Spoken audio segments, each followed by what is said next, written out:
जल्दी आए? हाँ, तुम तो कह रहे थे कि 10 बजे तक आने वाले हो। आते जाते दोनों वक्त फटाफट ट्रैम मिल गई, आ गया जल्दी। इंस्पेक्टर बीरेन का फोन आ गया था। अच्छा, क्या कहा? कह रहे थे कुछ बुरी खबर है, 10 बजे तक यहाँ आ रहे हैं। फिर क्या हो गया? क्या हो गया? अरे कमाल है, ये माचिस का बक्सा मेरे पास कहाँ से आ गया? कौन सी माचिस का बक्सा? ये। अरे इसमें क्या खास बात है, जैसे माचिस होती है वैसे ही है। अरे देख नहीं रहे, इस पर जो लेबल लगा हुआ है उस पर रेल का इंजन है। रेल का इंजन? रेल का इंजन है तो क्या हुआ? सत्या, जब मैं घर से निकला तब जहां तक मेरा ख्याल है मेरे पास घोड़ा छाप माचिस थी, अब ये रेल के इंजन में बदल गई। सत्या, इस बार बाजार से कौन सी माचिस मंगवाई थी? वही जो हमेशा आती है, घोड़ा छाप। कितनी मंगवाई? 1 दर्जन। तुम्हें पक्का मालूम है इंजन छाप नहीं मंगवाई? पुटीराम, रसोई से माचिस की डिबिया तो ला, अभी पता चल जाएगा। देखना तो जरा, माचिस पर क्या इंजन छाप है घोड़ा छाप है? घोड़ा छाप? कहा ना मैंने, मेरी तो कोई बात मानते ही नहीं। अच्छा ठीक है, जाओ। सुनो, इंस्पेक्टर बिरेन आने वाले हैं, अच्छी चाय भिजवा दो।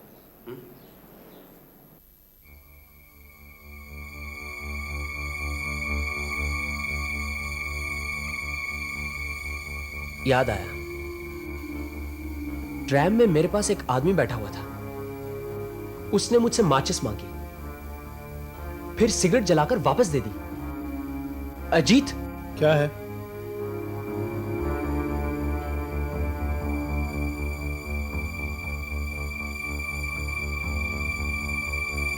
जरूर उस आदमी ने डीएसएलआर का बक्सा बदल दिया है। कौन था वो आदमी? गौर नहीं किया, लेकिन ठंड की वजह से वो मफलर लपेटे हुए था, और फिर मैं भी ज्यादातर खिड़की से बाहर देख रहा था।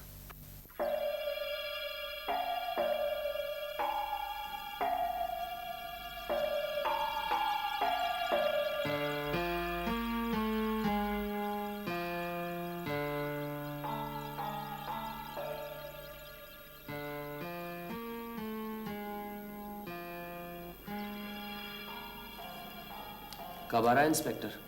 10 बजे। मुझे मालूम है इंस्पेक्टर क्या बुरी खबर लाने वाला है। क्या? जाओ दरवाजा खोल दो, इंस्पेक्टर बिरेन आए।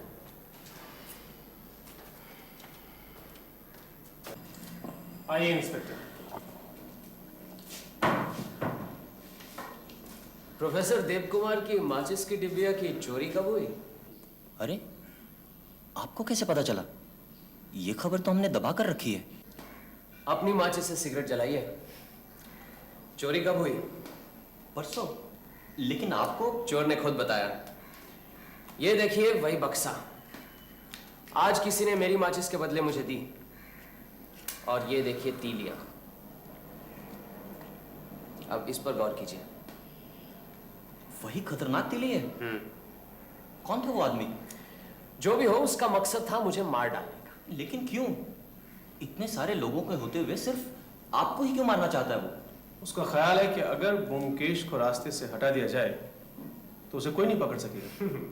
ये बात नहीं है अजीत, पुलिस में बहुत से आदमी हैं जो होशियारी और अक्लमंदी में मुझसे कम नहीं है। हमारे इंस्पेक्टर बीरेन को ही ले लो ना। अगर चोर का यही इरादा है तो वो मुझे न मारकर इंस्पेक्टर बीरेन को भी तो मार सकता है। ऐसी बात नहीं है, लेकिन आपको मारने की वजह क्या हो सकती है? यही बात तो मेरी समझ में नहीं आ रही। मेरी तो किससे ऐसी कोई दुश्मनी नहीं है जो मुझे मारने की सोचे।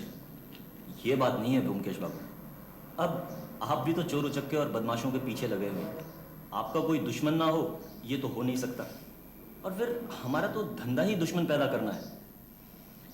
अच्छा एक बात बताइए, ये माचिस पुलिस के कब्जे से गायब कैसे हो गई? कैसे गायब हुई ये बताना तो बहुत मुश्किल है। आपको तो मालूम है कि प्रोफेसर देव कुमार के मुकदमे में यह माचिस बतौर एग्जिबिट कोर्ट में पेश की जाती थी। परसों ये मुकदमा खारिज हो गया और तभी से ये माचिस मिल नहीं रही। फिर क्या, कुछ अर्दली और छोटे ओहदे के नौकरों पर शक करके उन्हें गिरफ्तार कर लिया गया है। अंदर ही अंदर काफी खलबली मची हुई है। सरकार भी खुद परेशान है कि माचिस गायब कैसे हुई। अब सारा दारोमदार आपके ऊपर ही है। लेकिन आप जो मुझे ये काम सौंप रहे हैं, आपके ऊपर वालों की इजाजत है? है।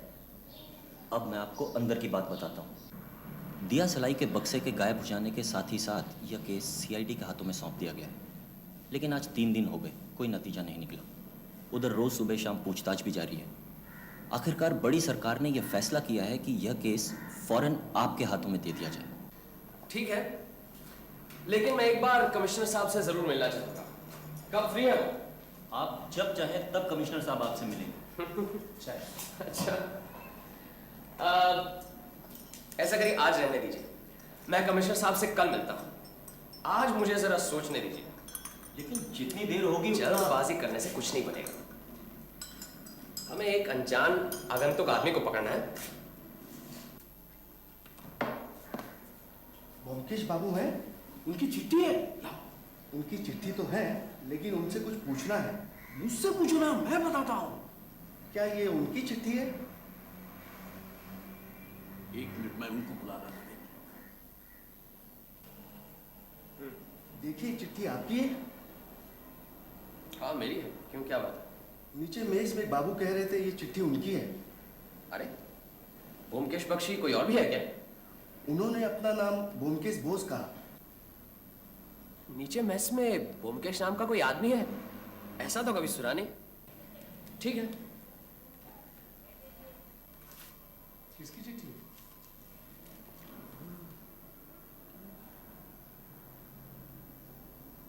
मेरी नहीं, कोकानंद गुप्त। अजीब नाम है। देखूं? ब्योमकेश बाबू, बहुत दिन हो गए आपसे मुलाकात नहीं हुई, लेकिन फिर भी आपको भूल नहीं सका। फिर से मुलाकात करने की तमन्ना आज भी जिंदा है। आप क्या मुझे पहचान पाएंगे? क्या पता बरसों बाद मुलाकात होगी, शायद इस नाचीज को भूल गए होंगे। लेकिन मैं आपको कभी नहीं भूलूंगा। आपका मैं बहुत बहुत कर्जदार हूं। आप अपने काम की वजह से कई सालों से इधर उधर भटकता रहा, इसलिए उस कर्ज का एक रत्ती भी नहीं चुका पाया। अब मैं वापस कलकत्ते आ गया हूं और जल्दी से जल्दी अपने कर्जे से मुक्त हो जाना चाहता हूं। सस्नेह नमस्कार के साथ, आपका गुणमुग्ध कोकानंद गुप्त। ये चिट्ठी हमें नहीं पढ़नी चाहिए थी। वैसे इसमें कोई खास गुप्त बातें तो नहीं है, लेकिन फिर भी किसी की व्यक्तिगत निजी बातें दूसरों को नहीं पढ़नी चाहिए। हाँ वो तो ठीक है, लेकिन चिट्ठी मेरी है या नहीं, इसका भी तो पता लगाना था। कोकानंद गुप्त, मैं तो ऐसे किसी आदमी को पहचानता नहीं, और अगर पहचानता भी हूं तो इतना बड़ा उपकार किया हो, ये तो मुझे कुछ याद नहीं। उसे वापस दे देनी चाहिए। क्यों नहीं? कोटीराम, कोई नया आदमी लगता है। देखो, दरवाजा खोलो तो।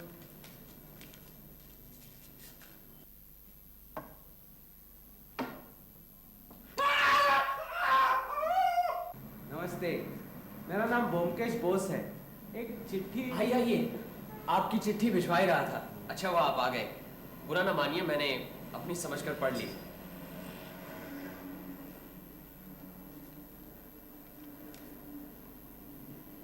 कोकानंद गुप्त, लेकिन मैं तो किसी। आपने पढ़ी है ना चिट्ठी? हाँ पढ़ी है। पोस्टमैन कह जरूर रहा था कि आप नीचे मेस में रहते हैं, लेकिन ये चिट्ठी मेरी नहीं है। मेरा नाम ब्योमकेश बख्शी है। आपको कौन नहीं जानता, आप तो हमारी बिल्डिंग की शान है। लेकिन ये चिट्ठी मेरी है या नहीं, कुछ समझ में नहीं आ रहा है। खैर, जब आपकी नहीं है तो मेरी होगी। महान व्यक्ति उपकार करके भूल जाते हैं, यही तो उनकी महानता है। ऐसी कोई बात नहीं है, बहुत दिनों की बात है, कुछ याद नहीं आ रहा है। अच्छा, आप इस मेस में कितने दिनों से? ज्यादा नहीं, यही कुछ 6-7 दिन से। अच्छा, चलिए, अपने ही नाम वाला एक और मीत मिल गया। आइए ना कभी कभी। जरूर। अच्छा।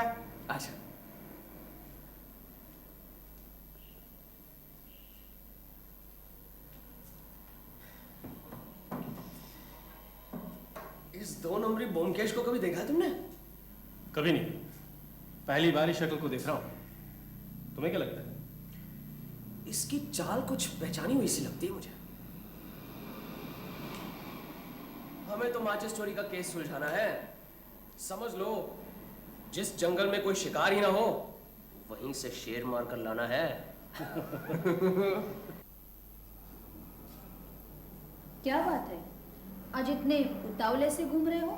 क्या बताऊं, मन को एक रास्ते पर नहीं ला पा रहा, इधर उधर भटक रहा है। जब इतनी बड़ी जिम्मेदारी ले ली है तो मन पर काबू रखना चाहिए। मैं क्या जानबूझकर भटक रहा हूं? आज सुबह की वो चिट्ठी, कोकानन गुप्त, ध्यान उसी तरफ जा रहा है। उस चिट्ठी में परेशानी की क्या बात है? नहीं, वैसे तो कुछ नहीं, लेकिन सोच रहा हूं कि अगर सचमुच वो चिट्ठी मेरे लिए लिखी गई हो तो। क्या बात कर रहे हो ब्योमकेश? चिट्ठी लिखने वाले को तुम पहचानते नहीं। एक दूसरा आदमी उस चिट्ठी को अपनी मानता है, फिर वो चिट्ठी तुम्हारी कैसे हो सकती है? उस चिट्ठी में क्या लिखा है तुम्हें याद है? बहुत ही कृतज्ञ होकर किसी एहसान के बदले में अपना बोझ हल्का करना चाहता है। इसमें इतनी परेशानी की क्या बात है? अच्छा चलो, अब सो जाओ, कल सोचना क्या करना है। जी, मुझे लगता है कि जिसने प्रोफेसर देव कुमार की डीएसएलआर चुराई है, वही मुझे मार डालना चाहता है। कितनी बार कहा है पुलिस में रिपोर्ट दर्ज करके रखना, मेरी तो कुछ सुनते ही नहीं हो। अजीत, ये काम तुम ही कर डालो ना। वो मुझे हमेशा के लिए ठंडा कर देना चाहता है। अच्छा मान लो मैं खुद ही मर जाऊं। भाई काफी रात हो गई, मैं चलता हूँ। अरे सुनो तो सही, तुम मेरी बात नहीं समझ पा रहे।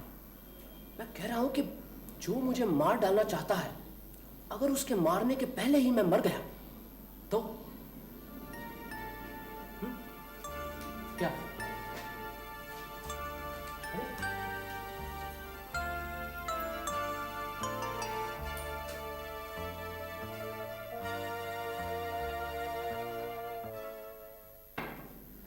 एक चाय ले आना।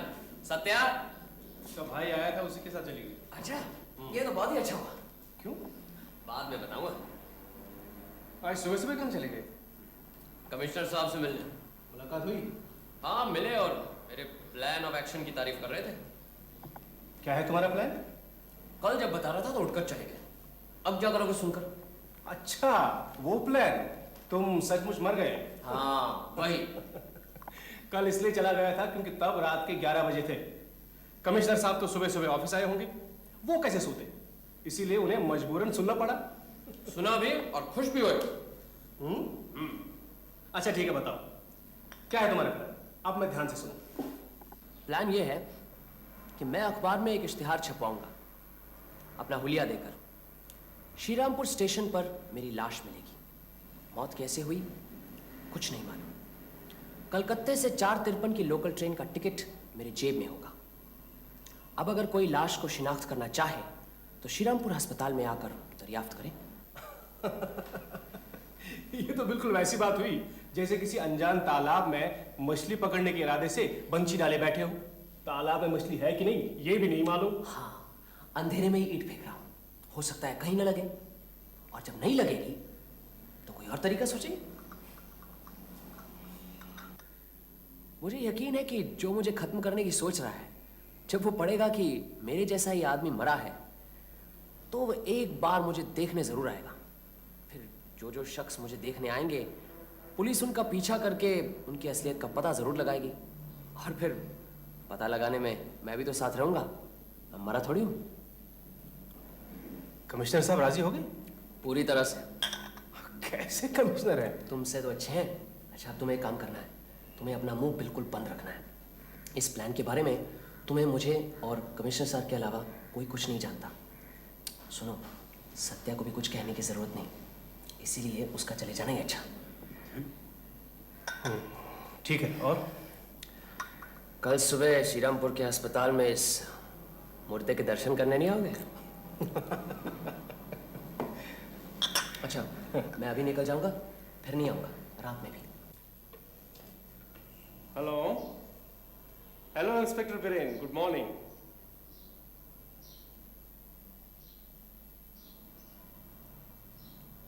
जी वो घर पर नहीं है, कलकत्ते से बाहर। जी मालूम नहीं, कुछ कहकर नहीं गए? कब लौटेंगे कुछ पता नहीं। वैसे 2-4 दिन तो लग सकते हैं। नमस्कार। आइए आइए। मुंडीराम, जरा चाय बनाना। आइए बैठिए। कहिए, कैसे आना हुआ? यूं ही बस, कहीं जा तो नहीं रहे ना? नहीं, ब्योमकेश बाबू कहीं दिखाई नहीं देते। जी हाँ, वो कहीं गए हैं कलकत्ते से बाहर काम से। कब गए? आज ही। अच्छा, आप क्या काम करते हैं? बुरा मत मानिए, ये सवाल तो हमारे देश में चलता है। ब्योमकेश बाबू कुछ भी बताने को मना कर गए नहीं? नहीं, ऐसी कोई बात नहीं है। मैं सरकारी नौकरी करता हूँ। कब तक वापस आएंगे? कुछ कह नहीं सकता। 2-3 दिन लग सकते हैं। अच्छा, सरकारी नौकरी में तो आपको इस वक्त दफ्तर में होना चाहिए। आम नौकरियों की तरह मुझे 10 से 5 जाना नहीं पड़ता है। मेरा काम कुछ और है। अच्छा अच्छा। किधर की तरफ गए कुछ कह सकते हैं? कह नहीं सकता, लेकिन शायद श्रीरामपुर उतरेंगे। हाँ। लीजिए, चाय पीजिए।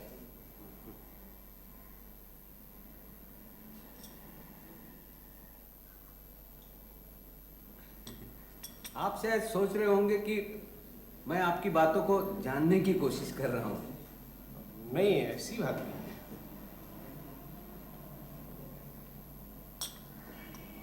यकाएक ब्योमकेश बाबू श्रीरामपुर क्यों चले गए?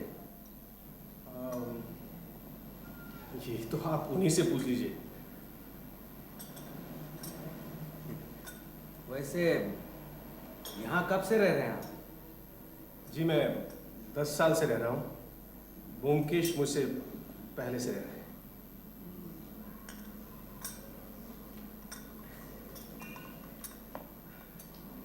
फिर आइएगा कभी।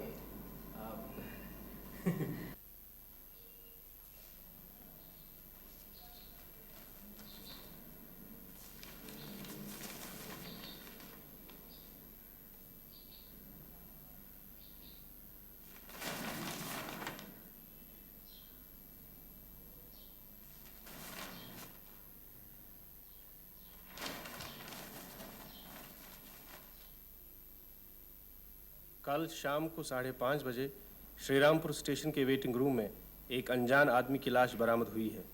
लाश पर कहीं किसी चोट का निशान नहीं है। मौत की वजह का अभी पता नहीं चला। आदमी की उम्र करीबन 33-34 है। रंग गोरा, कद लंबा, स्वस्थ, देखने में सुंदर, दाढ़ी मूछ नहीं है। बादामी रंग का कुर्ता पजामा और सफ़ेद शॉल पहने हैं। आदमी कलकत्ते से 453 की लोकल गाड़ी से श्रीरामपुर जा रहा था। जेब में श्रीरामपुर की टिकट मिली है। अगर कोई लाश को शिनाख्त करना चाहते हैं तो श्रीरामपुर अस्पताल में दरियाफ्त करें।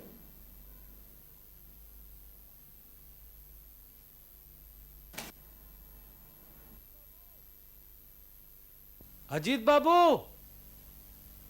सुबह सुबह कहाँ चल दिए? वो ज़रा डायमंड हार्बर तक जा रहा हूँ, एक दोस्त से मिलने। ब्योमकेश बाबू कब आएंगे कुछ पक्का नहीं है, इसलिए सोचा ज़रा घूम आऊँ। अच्छा अच्छा, आज का अखबार पढ़ा? नहीं, ट्रेन में पढ़ता जाऊँगा।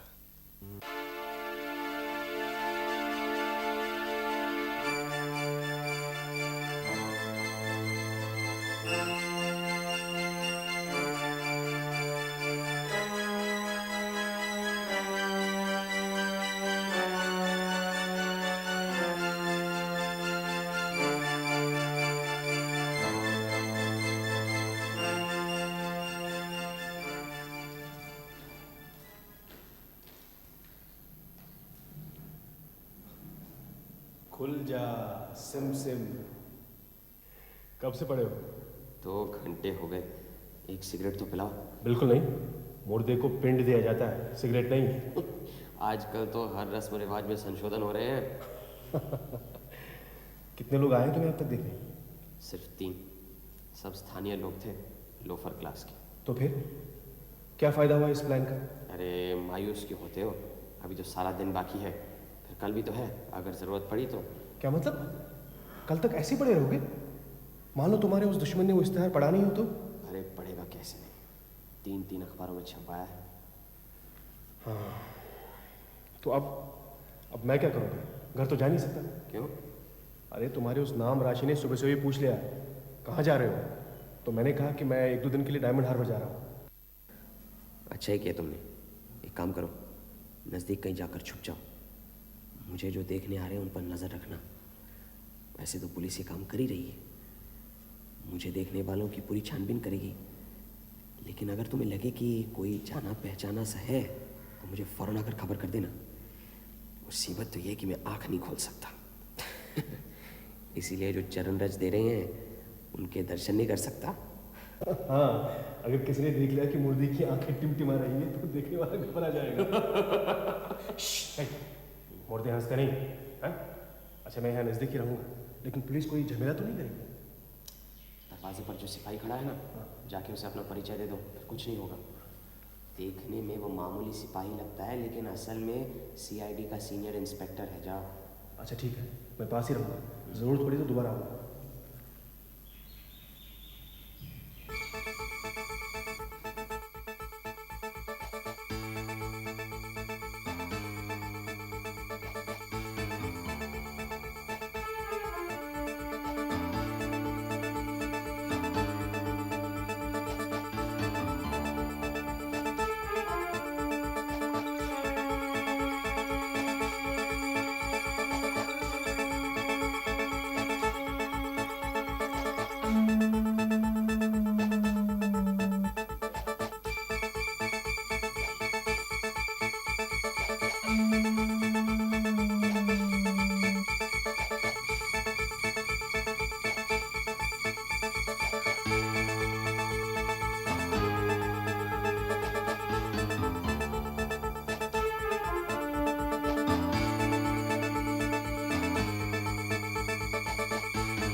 अरे कौन आया था मालूम है? वही तुम्हारा मीत, ब्योमकेश बोस। वही था ना? हाँ बिल्कुल, अभी तक तो भाग गया। अभी यहाँ जो आदमी आया वो किधर है? वही था क्या? हाँ, उसे फौरन गिरफ्तार करना है। इधर गया है, दाहिने तरफ। अभी अभी यहाँ से एक आदमी गया, तुमने इसे देखा है? जिसके मुंह पे मफलर था? हाँ हाँ वही। हाँ, वो कलकत्ते की एक टैक्सी में आया था और उसी में बैठ के चला गया। चलो फौरन उसे पकड़ना है। लेकिन हमारी मोटरसाइकिल तो अभी तक नहीं आई। टैक्सी का नंबर लिया तुमने? कैसे लेता, टैक्सी बहुत दूर खड़ी हुई थी। इसकी जवाबदारी तुम पर ही होगी। चलो अजीत। यहाँ तो कोई टैक्सी नहीं है। तो क्या ब्योमकेश बोस ही तुम्हें मारना चाहते हैं? हाँ। तुम्हें कैसे पता? अभी रहने दो, बाद में बताऊंगा। मुझे लगता है कोई टैक्सी नहीं मिलेगी। चलो ट्रेन से चलते हैं। लेकिन वो इतनी जल्दी भागा क्यों? अरे जब तुम मर ही गए थे तो इसमें भागने की क्या जरूरत थी? पहुंचा हुआ शिकारी है, आते ही समझ गया कि जाल में फंसा है। वो कैसे? मेरे दिल की धड़कन से। अरे दिल थोड़ी मरा है। चलो। अरे ब्योमकेश बाबू, आपके जूते? आप बताइए कि वो आपके ब्योमकेश बाबू आए थे क्या? वो अभी अभी आकर चले भी गए। वो घर से कुछ जरूरी खबर आई थी, इसलिए वो भी आपको ढूंढ रहे थे। मुझे?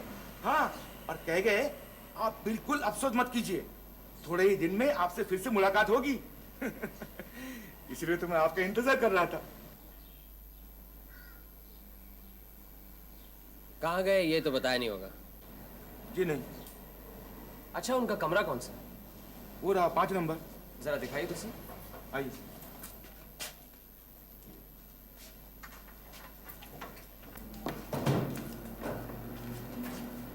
बात क्या है पंकज बाबू?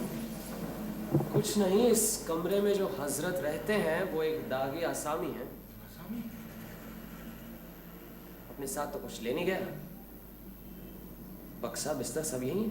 नहीं नहीं, वो साथ में एक छोटी सी पोटली और पानी की सुराही लेकर गए और कह गए 3-4 दिनों में वापस आएंगे। पानी की सुराही? पानी उबाल कर पीते थे क्या? जी नहीं। अच्छा ठीक है, आप किसी आदमी को इंस्पेक्टर बिरेन के यहाँ भिजवा दीजिए, कहलवा दीजिए कि मैंने कहा है चोर पकड़ा गया है, यहाँ फौरन चले। मैं तब तक इस कमरे की तलाशी ले लेता हूँ।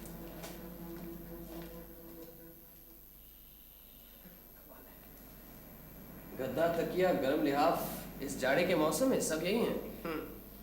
इसका मतलब समझते हो? नहीं, क्या मतलब? कहीं एक दूसरे सेट का बंदोबस्त जरूर है। चलो तुम उधर देखो, मैं यहाँ देखता हूँ। हाँ देखो।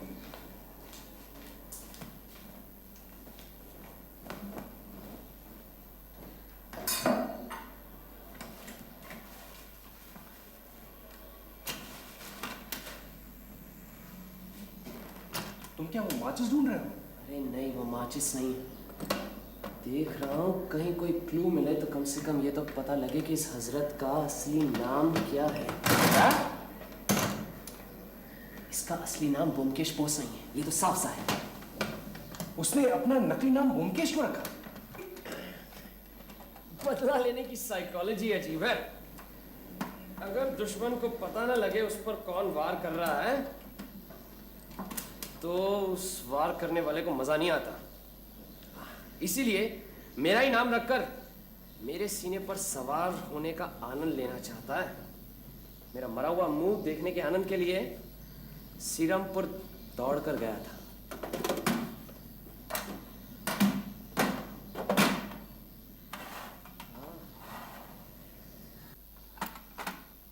अच्छा, कभी कभी दाढ़ी मूंछ लगाकर भेष भी बदलता है।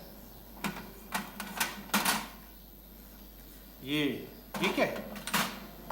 ये बड़ी किस्म का वाटरप्रूफ कपड़ा है। ये देखो, यहाँ से इस्तेमाल किया गया।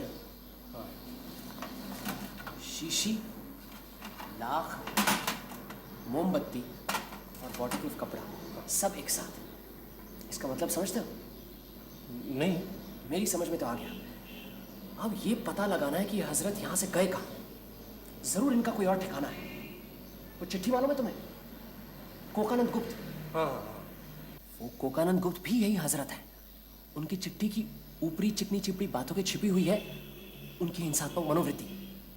साफ साफ तो लिख दिया था उसने, मुझे भूला नहीं। अब कर्ज चुकाने के लिए उतावला है। अब कलकत्ते आ गया है तो जल्द से जल्द मेरा खात्मा करके अपने कर्ज से मुक्त होना चाहता है। इसका मतलब तुम्हारा कोई पुराना दुश्मन है? इसमें कोई शक नहीं। लेकिन है कौन? यही गुत्थी तो नहीं सुलझ रही। दरोगा जी ने कहा वो अभी आ रहे हैं। ठीक है। अच्छा, ये आपके ब्योमकेश बाबू जब यहाँ से पोटली और पानी की सुराही लेकर गए तब आप जरूर उनके साथ नीचे तक गए होंगे उनको छोड़ने? जी हाँ, गया था। टैक्सी का नंबर मालूम है? जी वो तो नहीं मालूम, लेकिन ड्राइवर सरदार था। नीचे कोई और था? नहीं शायद, हाँ आपका नौकर था। आप लोग शायद घर पर नहीं थे तो वो नीचे ठीक है ठीक है। पूटीराम का तो होना ना होना बराबर है। उसे अंग्रेजी कहाँ आती है तो टैक्सी का नंबर याद रखेगा। अच्छा, आपके ये ब्योमकेश बाबू अगर वापस आ जाए तो हमें बता दीजिएगा। अगर हम ना हो तो दरोगा जी को बता दीजिएगा। ये कमरा ठीक ठाक करवा लीजिए। किसी को बताना मत कि हमने तलाशी ली है। ये सामान मैं ले जा रहा हूं। अगर वो टैक्सी का नंबर मिल जाता ना तो अच्छा होता। पूटीराम, तुम फौरन अंग्रेजी सीख लो। कल ही प्यारी सरकार का पहला भाग मंगवा लेना, अजीत तुम्हें सिखा देगा। क्यों भाई, क्या बात हो गई? पूटीराम के सामने ये हजरत टैक्सी में बैठकर चले गए। अब अगर पूटीराम को अंग्रेजी अक्षरों का ज्ञान होता तो कम से कम ये तो बता सकता कि नंबर क्या था। ठीक है पूटीराम, जाओ। कल से तुम्हारी अंग्रेजी तालीम शुरू। मैं कह रहा था कि क्या है? वो टैक्सी का नंबर मैं देखा है। अरे देखा होगा लेकिन पढ़ तो नहीं सकते। मैंने पढ़ भी लिया है। 2 के बाद 2 सिफर फिर 2। तुम्हें अंग्रेजी पढ़नी आती जी नहीं, वो तो हिंदी में लिखा था। है? शाबाश बूटीराम, अगर हिंदी और अंग्रेजी में कोई 2 नंबर 1 से है तो वो है 2 और 0। शाबाश, आज से तुम्हारी तनख्वाह 1 रुपए ज्यादा। जाओ। अब हमें देर नहीं करनी चाहिए। गाड़ी का नंबर तो पता चल गया है, अब उस गाड़ी और ड्राइवर का पता लगाना है। ठीक है, मैं अभी जाता हूँ।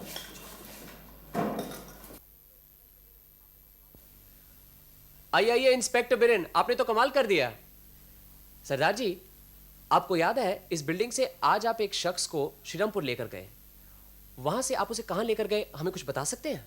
जी, श्री रामपुर अस्पताल के कुछ दूर गाड़ी रुकवाकर वो बाबू अस्पताल के अंदर गए, लेकिन जल्दी वापस आकर फिर कलकत्ते वापस चले आए। इस बिल्डिंग के पास मुझे रुकने को कहा, लेकिन फिर कुछ सामान लेकर आए, गाड़ी में बैठे और फिर बहू बाजार के पास उतरकर एक गली में चले। आपके पास नीचे टैक्सी तो होगी अपनी? आओ। जहां उस शख्स को उतारा, आप हमें ठीक उसी जगह पर ले जाएंगे? हाँ, क्यों नहीं। चलिए अजीत, आओ अपनी टॉर्च भी साथ में ले लो, चलो।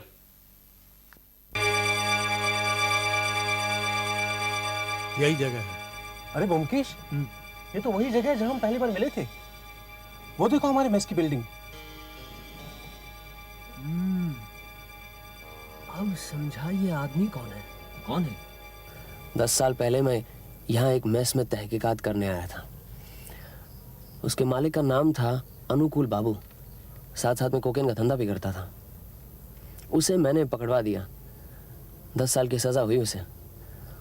अब वो छूट गया है और वही मेरा दुश्मन बन बैठा है, मुझे मार डालना चाहता है। याद है अजीत, चिट्ठी में क्या लिखा था? कोकेन का धंधा करता था, उसने अपना नाम कोकानंद रख लिया, कोकेन से कोकानंद। याद है? लिखा था, मैं अब कलकत्ते वापस आ गया हूं, आपको कभी नहीं भूलूंगा, जल्द से जल्द अपने कर्ज से मुक्त होना चाहता हूं। लेकिन उसका चेहरा कैसे जला, कुछ पता नहीं चला। इंस्पेक्टर बिरेन, पिस्तौल वगैरह सब है ना? है। चलिए अंदर चलकर उन्हें गिरफ्तार करते हैं। अभी नहीं, आदमी से ज्यादा जरूरत है उस माचिस की। सरदार जी, हमें शायद ज्यादा टाइम लगेगा, आप गाड़ी की लाइट बुझा दीजिए और पीछे उस दुकान में चाय पीजिएगा। हम अगर गाड़ी से उतर गए तो आप यहीं वापस आ जाएगा, हमारा इंतजार कीजिए। जी हुकुम जी।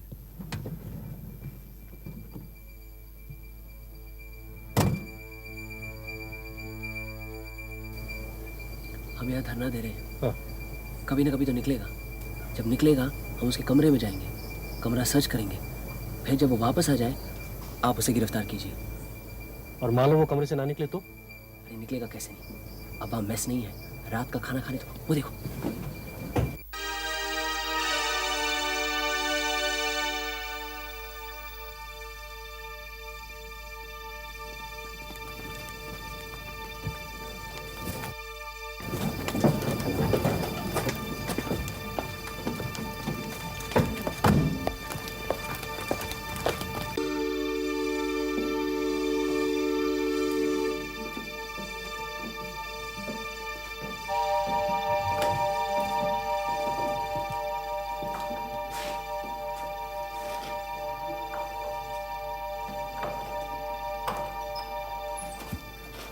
हम दोनों अंदर जा रहे हैं, आप उस कोने में छिपे रहिए। ये ताला बाहर से लगा दीजिए, जैसे ही कोई अंदर आए आप फौरन अंदर आ जाइए।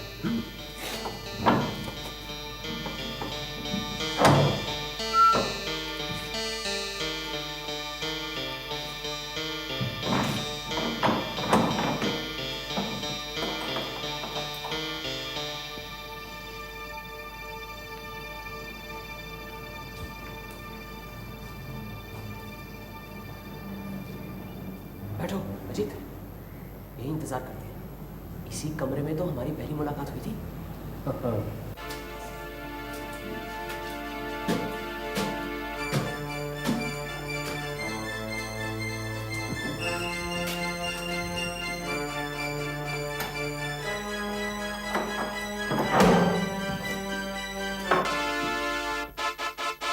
पधारिए अनुकूल बाबू।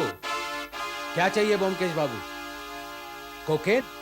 जी नहीं, इतनी कीमती चीज लेकर क्या करेंगे, हमें तो मामूली चीज चाहिए, एक दियसलाई का बक्सा। कौन सी दियासलाई?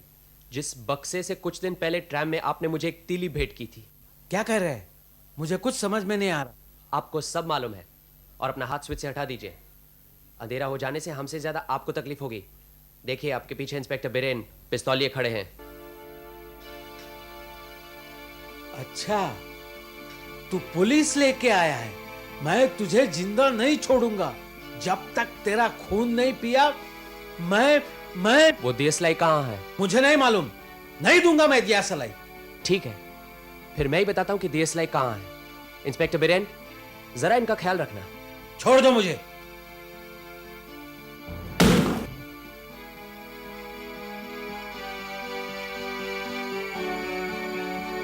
वाटरप्रूफ सील मोहर की हुई शीशी।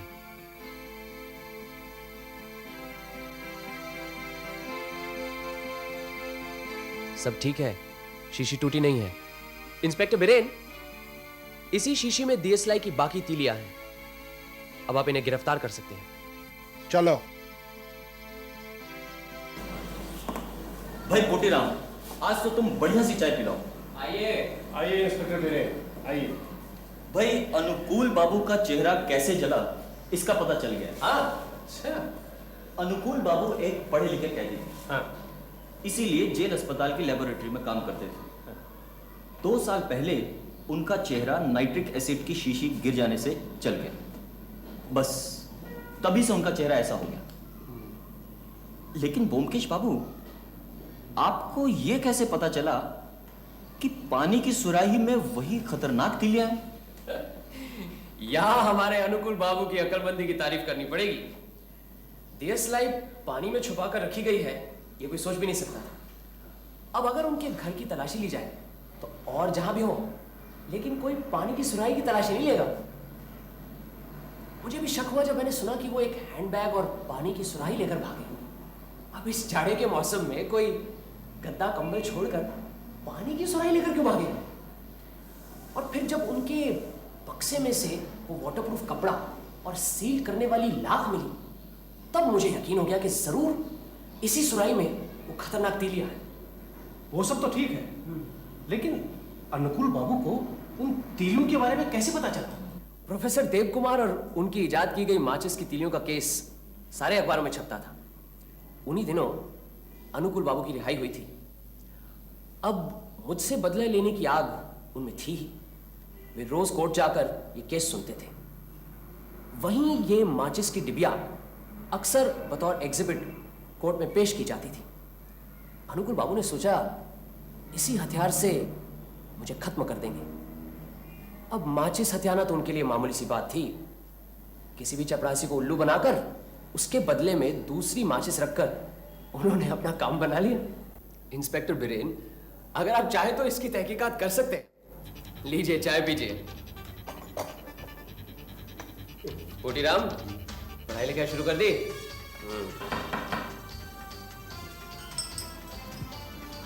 अरे क्या कर रहा है? खोल, सत्य आई। आओ सत्या, बिल्कुल सही वक्त पर वापस आई हो। मैंने समझा देर हो गई। कितनी भीड़ रहती है ट्राम गाड़ी में। कभी कभी देर ही सही वक्त होता है। क्यों?